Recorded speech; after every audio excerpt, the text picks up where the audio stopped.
What was the experiment you conducted recently to test the impact of AI use on the reputation of artists? Yeah, absolutely. Before I go into the specifics of the experiment, I just want to first acknowledge the contributions of my amazing co-authors. So Anand Benegal at Syracuse University, along with Lynn Vincent. So Lynn Vincent is a professor in the management department, and Anand, so that was my former institution, and he was a student that we mentored, and this was really his brainchild project that he came to us with.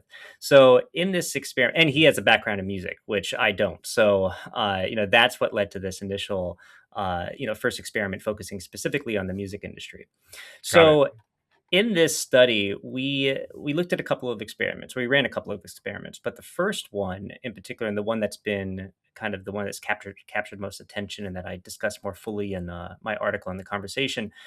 So what we did was we wanted to assess to what extent does a composers, or to what extent does the disclosure of AI use lead to negative evaluations from observers. And particularly, we put subjects into the role of consumers evaluating a music piece composed for a upcoming video game. This is the kind of the backstory that we told them. In truth, the music composition was actually composed by Anand himself, who has a background in piano, jazz and classical piano. So, what we did was we had two primary groups where some participants were told that this music composition was created by Hans Zimmer, right? The Academy Award winning composer. And in the other group, we had participants, they were told that the composition was created by a first year undergraduate student in music, right? But this was the same piece, but we just kind of manipulated the different backstory. And then within both of those groups, we varied whether half the group, they were told that AI was used in the making of this composition. The other half was told nothing about AI whatsoever.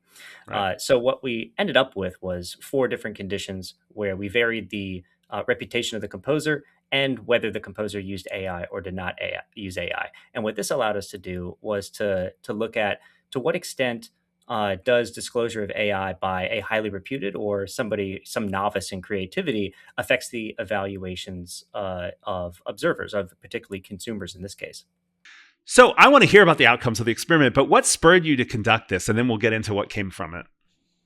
Yeah, so as I mentioned before, Anand, is really the brainchild behind this, and he comes with a music background. I myself, I don't have any background in music, but Anand came to us and he was interested in AI and creativity for the most part. And so, me and my colleague Lynn, our research is primarily within creativity and reputation.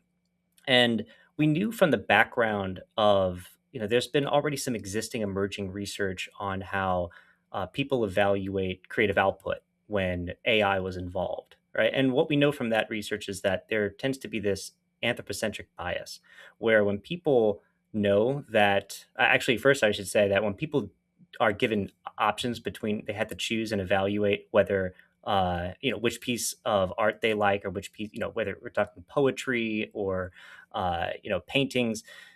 People actually oftentimes prefer AI generated content Oh, until they wow. know. Yeah, until they know.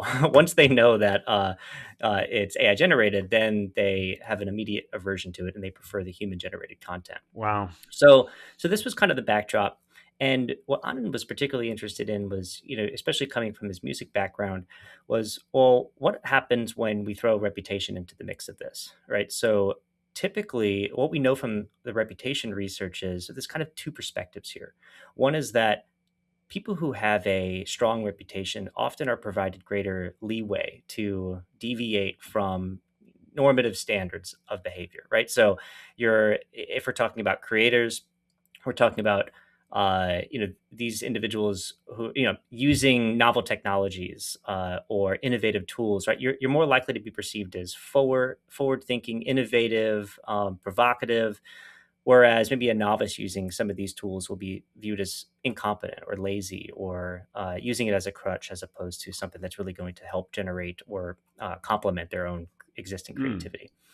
Whereas there's an alternative perspective, though, and that is that an existing especially for creators, right? A reputation kind of comes with this expectation of image consistent behavior, right? Where Mm. you're held to higher standards, normative standards of kind of what you should be doing. And when we're talking about creativity, where you know it really oftentimes involves personal expression, right? And that gets back to that anthropocentric bias that people often have, is because it's not just about the output, it's about how the output came about to begin with, right? So, under that perspective, then maybe those with a higher reputation might suffer a greater hit when it comes to, when it's known that they've used AI in the process. And so this was the tension that we were looking at.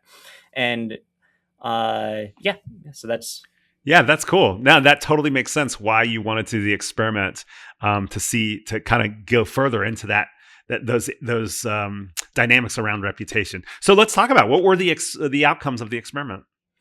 yeah. So in our experiment, we looked at two primary outcomes: the perceived creative competence of the creator themselves, and also the reputation. And what we found was that across the board, it didn't matter whether you had a strong reputation or a weak reputation. You suffered a hit, an evaluative hit, if it was found that upon disclosure of using AI. So, in short, reputation provided no protection. Uh, Except there is one piece where reputation actually did provide some layer of benefit, and that is where people were more likely to attribute more credit to the established creator than to the novice, right? In terms of their own kind of creative agency. So, in other words, people tended to believe that the novice creator, the undergraduate student, was using AI more heavily in the process, even though, which the interesting thing was, we didn't disclose how much they were using AI. All we said was, AI was used in the making of this composition, or some general statement like that. And so it was really up to the participants to just kind of, consider how much AI was actually used. And oftentimes they believed that the novice used it more.